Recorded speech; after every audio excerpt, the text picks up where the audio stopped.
이 영상을 보고 계신 96%가 아직 구독자가 아니시네요. 필수 안전지식 지금 바로 구독하고 받아보세요. 자, 수험생 여러분 안녕하십니까. 안전파파 노시진입니다. 오늘은 용탈 현상에 대해서 강의를 진행해 볼까 합니다.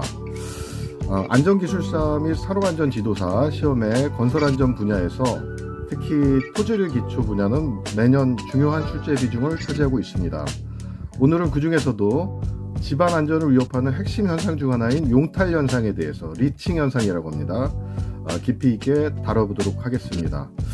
종이에 제가 직접 핵심 내용을 구조하여 정리해 드릴 테니 여러분들은 서브노트 작성에 큰 도움이 되실 거라고 확신합니다. 먼저 그 용탈 현상의 정의 및 메커니즘에 대해서 말씀드리도록 하겠습니다.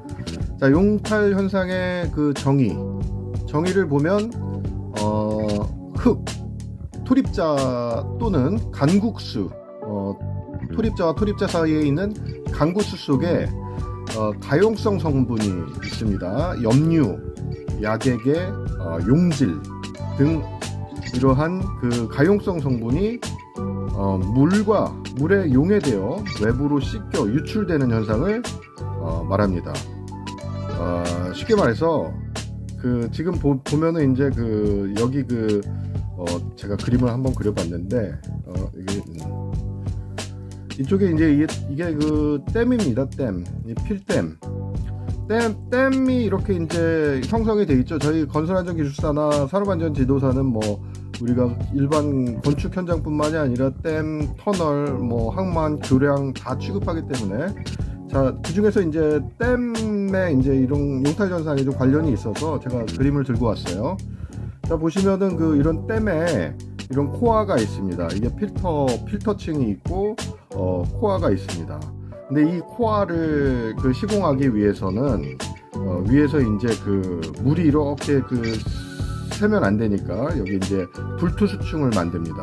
불투수층을 만들기 위해서 여기다가 이제 물 유리계 그라우팅을 실시를 합니다. 그래서 SGR 공법이라든지 이런 것들로 이제 저기를 하는데, 여기서 용탈 현상이 이제 예를 들어서 이게 약액이나 여기 염분 성분이 이렇게 빠져나가서 새어나가면은 이게 이제 제 기능을 못합니다. 물투수층의 제 기능을 못하고 이 기능을 못하기 때문에 같이 이렇게 누수가 되면서 댐 하부에서 이렇게 물이 누수되는 어떤 그런 현상이 발생됩니다. 이 부분에 대해서 이제 제가 뒤에서 다시 한번 또 설명을 드리겠는데, 그림 실력이 괜찮나요? 제가 이렇게 또 강의를 한번 이렇게 잘 해보려고 그림까지 직접 그려봤습니다. 그래서 여러분들 아시는 동료분들이나 같은 수업생들이 있으면은 요 강의를 같이 좀 소개 좀 시켜 주셔가지고 이렇게 같이 이렇게 시청하시면 좋을 것 같습니다. 자, 용탈 현상을 이제 정의를 아까 살펴봤는데요. 용탈 현상이란 무엇일까요? 자, 한마디로 씻겨 빠져나가는 현상입니다. 씻겨 빠져나가는 현상. 그래서 흙 속의 구성 성분이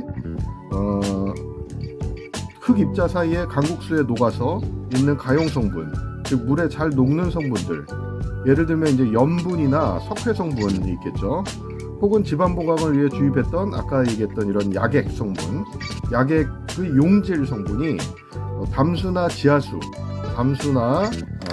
이런 약액 성분이 담수나 지하수에 의해서 녹아서 농도가 옅은 곳으로 이렇게 이동하거나 아예 집안 밖으로 유출되는 현상입니다. 이것을 이제 우리가 용탈 현상이라고 합니다. 그래서 이렇게 다시 한번 얘기하면은 흙입자 사이에 간국수에 녹아서 이렇게 씻겨서 빠져나가는 현상을 우리가 이제 용탈 현상이라고 할 수 있겠습니다.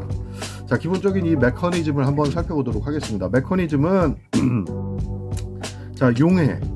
먼저 가용 성분이 물에 녹는 현상, 용해 현상이 일어납니다. 그 다음에 이온 교환 및 확산되는 현상이 있고요. 이게 최종적으로 이렇게 확산되면서 농도가 낮은 곳으로 이동합니다. 그래서 이러한 현상의 중요한 이유는 바로 집안의 강도 저하를 유발하기 때문입니다. 특히 해성 점토가 지각 변동으로 융기하여 담수에 노출될 경우 점토 입자 표면에 붙어있던 염분, 나트륨 이온이죠. 염분이 담수에 의해 씻겨 나가면서 흙 입자 간의 면모 구조가 파괴되고 전단 강도가 급격히 저하됩니다. 이런 현상에 대해서 이제 한번 우리 정의와 메커니즘에 대해서 간단하게 한번 살펴봤고요. 자, 그러면 이제 제가 계속해서 그럼 건설 안전 측면에서 보면 이로 인해 집안의 지지력이 약해지고 또 사면이나 굴착면의 붕괴 위험성이 높아지게 됩니다. 그래서 이제 우리가 이제 여기까지 이제 우리가 정의나 메커니즘을 이해를 하고 답안 작성할 때 이 제 강의 대본을 참고하시면 되는데, 여러분들도 이제 이게 아무래도 기술사 지도사 시험이다 보니까 필기 시험도 대비를 좀 해야 되거든요. 우리가 이제 면접까지 최종 합격해야 최종 우리가 이제 자격증을 받아볼 수 있지만 우리가 필기 시험이기 때문에 시험에 제가 뭐라고 했습니까? 표나 그래프, 도표 내지는 그림이 적절하게 섞여 있으면 어떻다고 했죠? 답안에 짜임새가 있어 보인다고 했습니다. 그러면 아무래도 눈이 더 가고 면접관 분들의 시선을 끌 수 있겠죠. 물론 내용이 충분히 잘 적혀 있다라는 전제하에 드리는 말씀입니다. 자, 그러면 이제 제가 그래프를 하나 넣었어요. 어떤 특성이 있는지 한번 볼게요. 염분 농도가 저하되는 쪽, 수평 방향은, 수직 방향은, Y축은 예민비입니다. 예민비와 염분 농도와의 관계를 나타내는 그래프를 제가 그려놨습니다. 이 그래프는 염분 농도가 저하될수록 예민비가 증가한다라는 어떤 그래프입니다. 이거 하나 기억하셨다가 나중에 답안 작성하실 때 적어주시면 되고, 또 하나는 전단 강도, 세로축은 전단 강도, 그리고 X축은 염분 농도 저하입니다.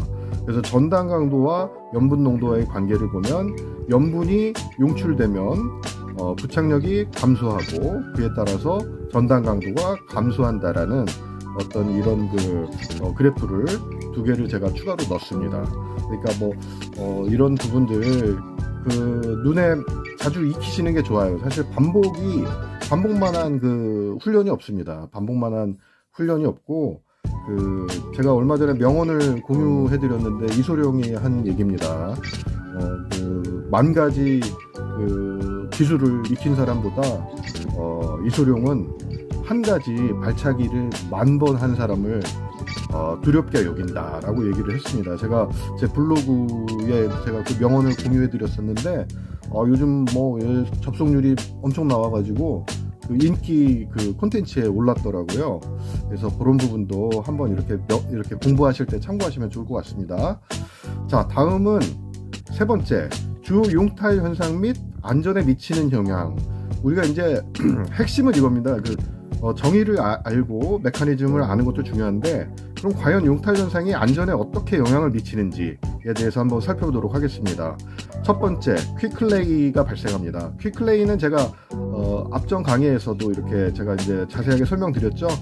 퀵클레이는 용탈의 대표적인 결과물입니다. 해성 점토가 담수에 의해 용탈되어 염분이 빠져나가면서 극도로 예민해지는 점토라고 이렇게 볼 수 있습니다. 그래서 퀵클레이가 제가 뭐라고 했었죠? 퀵클레이는 ST가 8 이상인 예민비를 가진 점성토라고 했었죠. 근데 이제 보통 이 ST가 예민비가 30에서 50까지 이상에서도 이렇게 나타나는 어떤 그런 집안 해성 점토에 대해서도 말씀드렸었어요.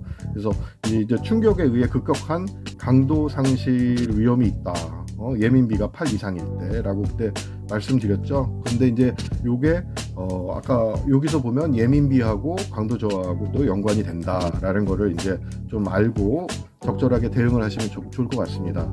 그래서 용탈 현상의 가장 대표적인 결과가 바로 퀵클레이입니다. 퀵클레이. 바다 밑에서 퇴적된 점토는 염분 때문에 비교적 안정된 구조를 가지는데, 집안이 융기하여 담수에 노출되면 염분이 빠져나가면서 입자 간의 결속력이 거의 사라집니다. 이렇게 형성된 퀵클레이는 예민비가 8 이상으로 매우 높고, 진동이나 충격에 의해 마치 액체처럼 강도를 잃고 흐르게 되어 플로우, 영어로 플로우죠. 흐르게 되어 대형 집안 붕괴 사고의 원인이 됩니다 라고 이렇게 볼 수 있습니다. 자, 그래서 두 번째는, 첫 번째는 이제 그 안전에 미치는 영향이 퀵클레이였고, 두 번째는 약액 주입 기반의 강도 저하를 들 수 있습니다. 약액 주입 기반의 강도 저하. 이게 첫 번째 이제 약액 주입 공법의 문제가 발생하게 되면은, 아까 그 말씀드렸듯이 주입된 그 이산화규소 또는 기타 약액 성분이 지하수에, 잠시만요. 아까 그 제가 요거를 가져올게요. 잠깐만요. 요거를 보여드리면서 지하수의 용탈, 지하수에 약액중 성분이 빠지면서, 잠시만요.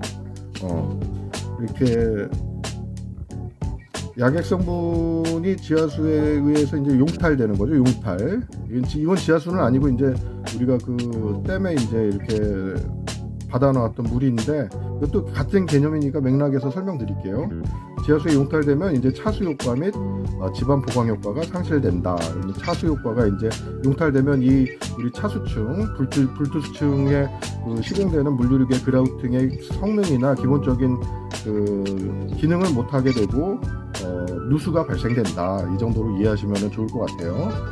자, 그래서 또 다른 중요한 유형은 집안 보강공법에서 발생한다고 했습니다. 집안 보강공법, 그라우팅 했죠. 근데 요게 이제 또 실리카 그라우팅 시스템이라고도 이렇게 뭐 부르더라고요.